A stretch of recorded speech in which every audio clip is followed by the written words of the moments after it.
मेहनत लगती है सपनों को सच बनाने में, हौसला लगता है बुलंदियों को पाने में, बरसों लगते हैं जिंदगी बनाने में, और जिंदगी फिर भी कम पड़ती है रिश्ते निभाने में। दूसरों का बुरा सोचने वालों का कभी भला नहीं होता। हमें अपनी गलतियों की सजा भले ही तुरंत ना मिले, लेकिन कभी ना कभी जरूर मिलती है।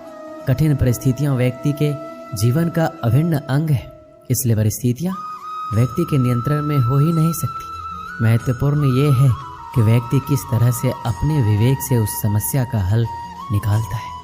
श्री कृष्ण कहते हैं, जो मनुष्य जीवन में सत्य का मार्ग चुनता है, उसका सफर मुझ तक ही आके समाप्त होता है।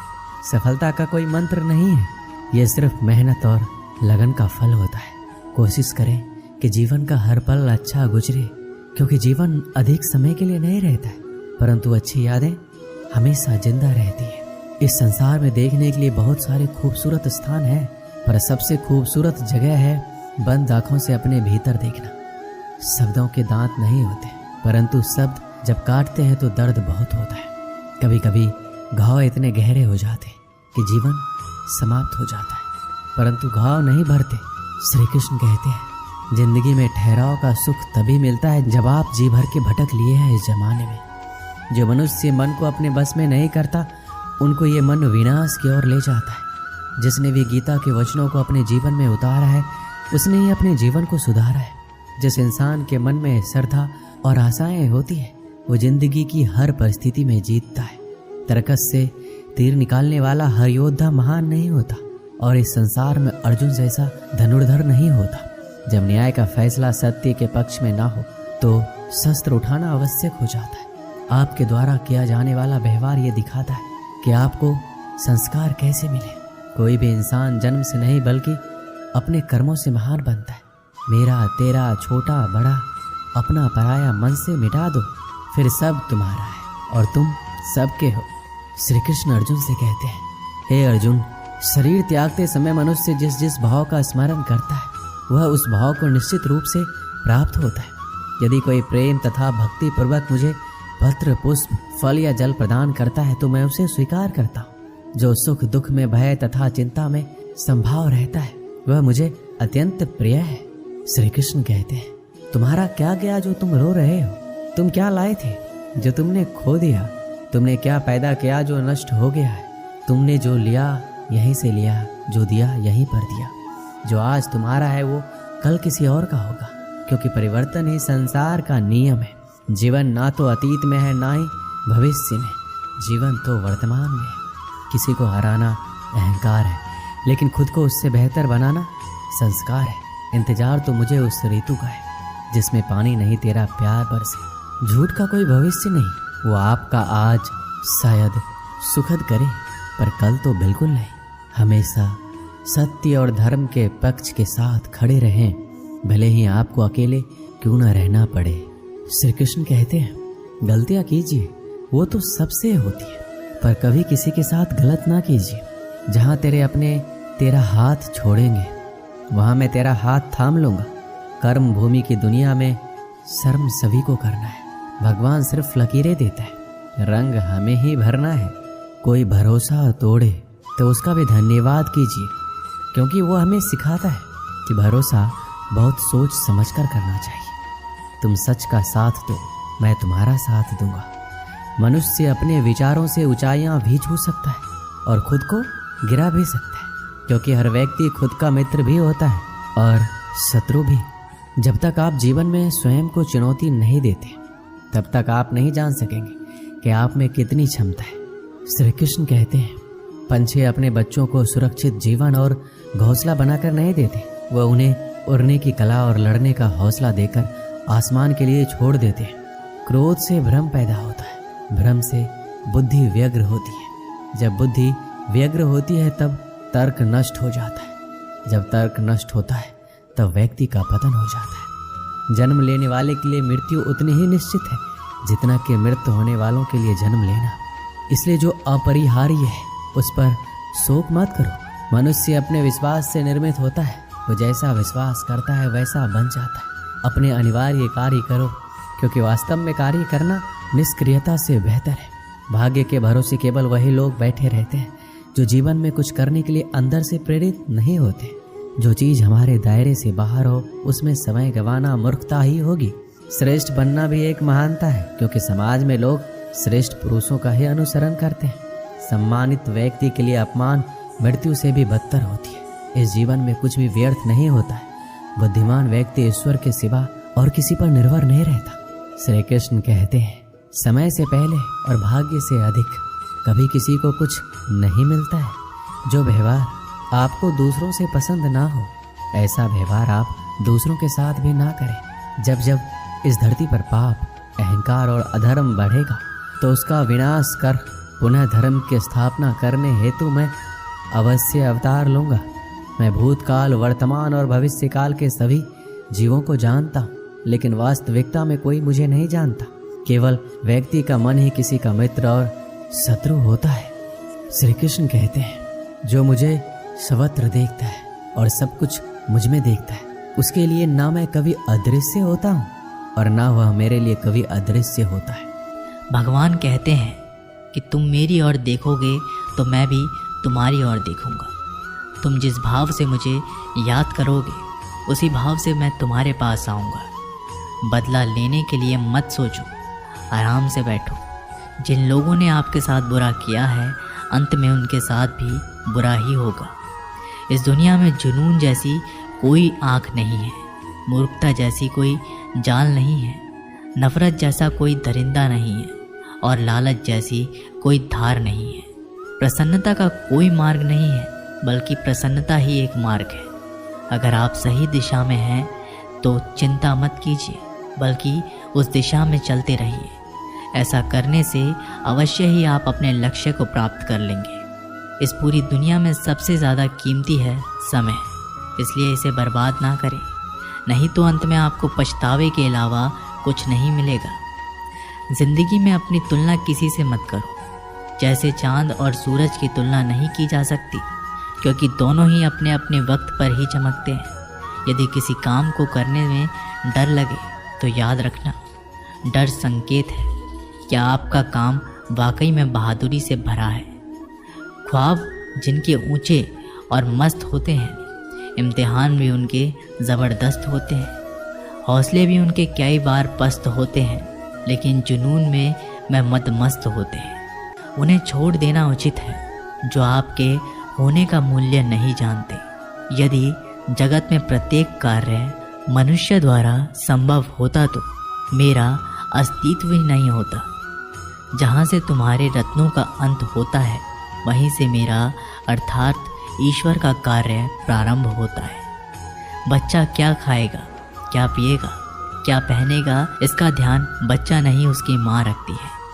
हमें क्या देना है और क्या नहीं देना है, स्वयं भगवान देखते हैं। झूठ और दिखावे की रफ्तार कितनी भी तेज़ हो, पर मंजिल तक केवल सच ही पहुंचता है।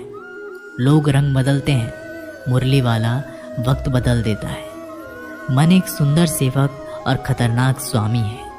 मनुष्य को जीवन की चुनौतियों से भागना नहीं चाहिए और ना ही भाग्य और ईश्वर की इच्छा जैसे बहानों का प्रयोग करना चाहिए। शांत बने रहो जब तक तुम्हारा सही वक्त नहीं आ जाता। इंसान का सबसे अच्छा मित्र स्वयं की आत्मा और मन होता है, जो अच्छी बातों पर शाबाशी देता है और बुरी बातों पर झंझोरता है। खाली हाथ आए थे और खाली हाथ ही जाओगे। जो आज तुम्हारा है कल किसी और का होगा। इसलिए जो कुछ भी तू करता है उसे भगवान को अर्पण करता चल। स्वास्थ्य सबसे बड़ा उपहार है, संतोष सबसे बड़ा धन है, वफादारी सबसे बड़ा संबंध है। छल करोगे तो छल मिलेगा, आज नहीं तो कल मिलेगा। जियोगे जिंदगी सच्चाई से, सुकून हर पल मिलेगा। उपवास हमेशा अन्न का ही क्यों, लोभ, लालच, घृणा, चुगली, क्रोध और गंदे विचारों का भी होना चाहिए। मन का संकल्प और शरीर का पराक्रम यदि किसी काम में पूरी तरह लगा दिया जाए तो सफलता अवश्य मिलती है। भाग्य के दरवाजे पर सर पीटने से बेहतर है कर्मों का तूफान पैदा करें। दरवाजे अपने आप खुल जाएंगे। क्रोध की अवस्था में भ्रम जन्म लेता है। भ्रम बुद्धि को नष्ट कर देता है। बुद्धि के नष्ट होते ही व्यक्ति का पतन हो जाता है। पानी मर्यादा छोड़े तो विनाश होता है, यदि वाणी मर्यादा छोड़े तो सर्वनाश होता है। किसी को धोखा देना एक कर्ज है जो आपको किसी और के हाथों एक दिन ज़रूर मिलेगा। कलयुग है हमेशा तैयारी के साथ ही रहना।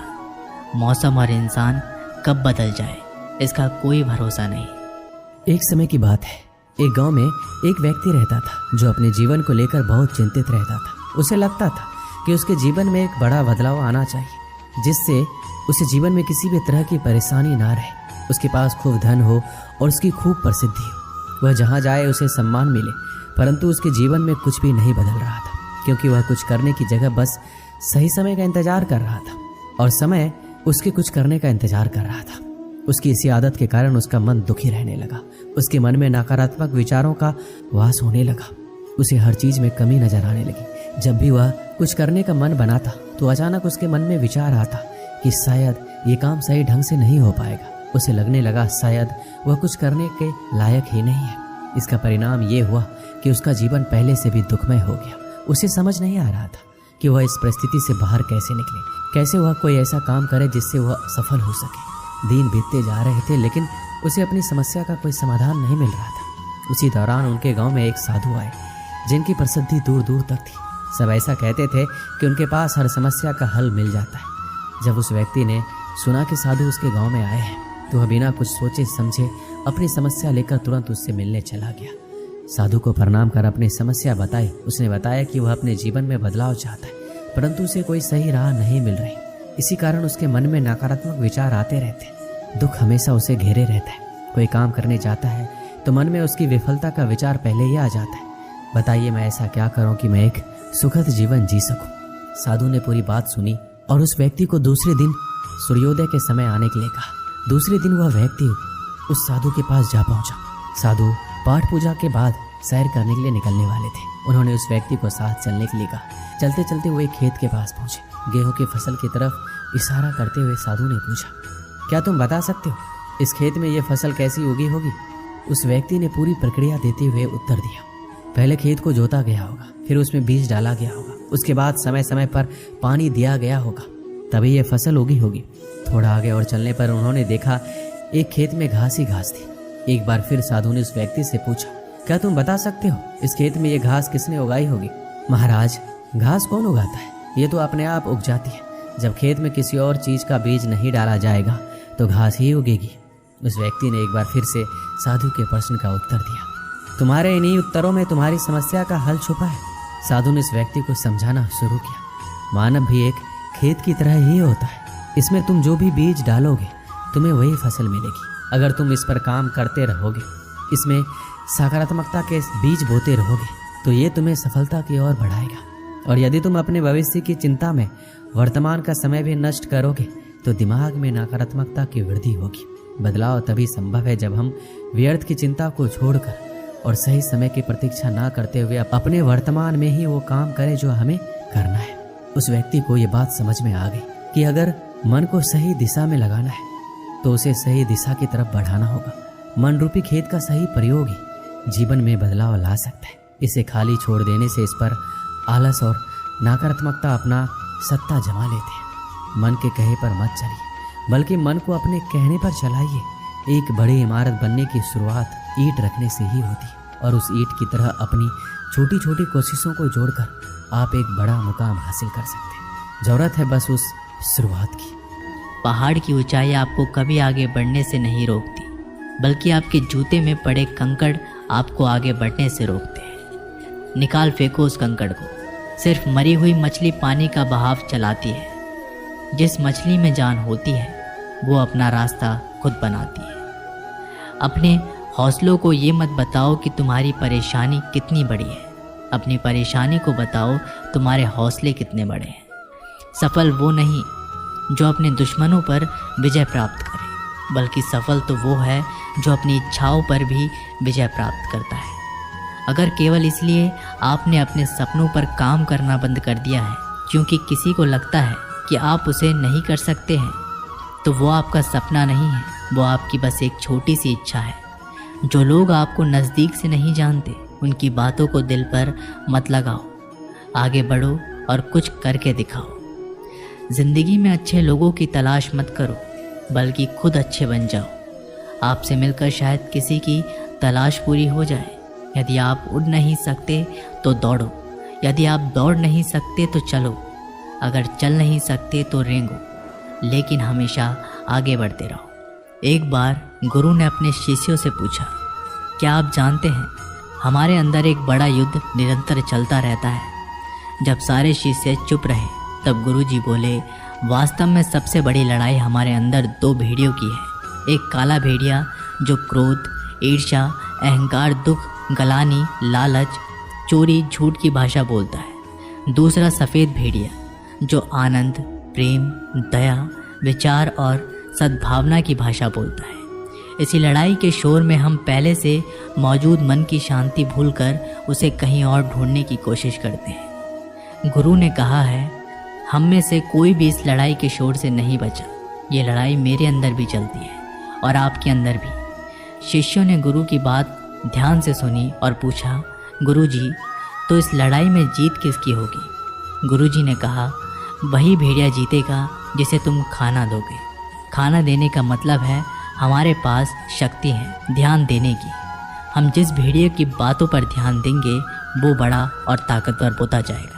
इसलिए हमेशा क्रोध से पहले दया चुनना चाहिए, लालच से पहले उदारता, चिंता से पहले शांति और स्थिरता जुड़ी होनी चाहिए, और जलन से पहले सद्भावना को चुनना चाहिए। ऐसा करते करते हमारा मन अपने आप आनंदित रहने लगता है। जैसे शरीर को आराम दिया जाए तो वो खुद ठीक होने लगता है, वैसे ही जब मन को शोर से आराम मिलता है तब वो खुद व खुद निर्मल होता जाता है। तो दोस्तों, इस वीडियो में बस इतना ही। आशा करता हूँ आप लोगों को इस वीडियो से काफ़ी कुछ सीखने के लिए मिला होगा। हम मिलते हैं एक नई वीडियो के साथ, तब तक के लिए धन्यवाद।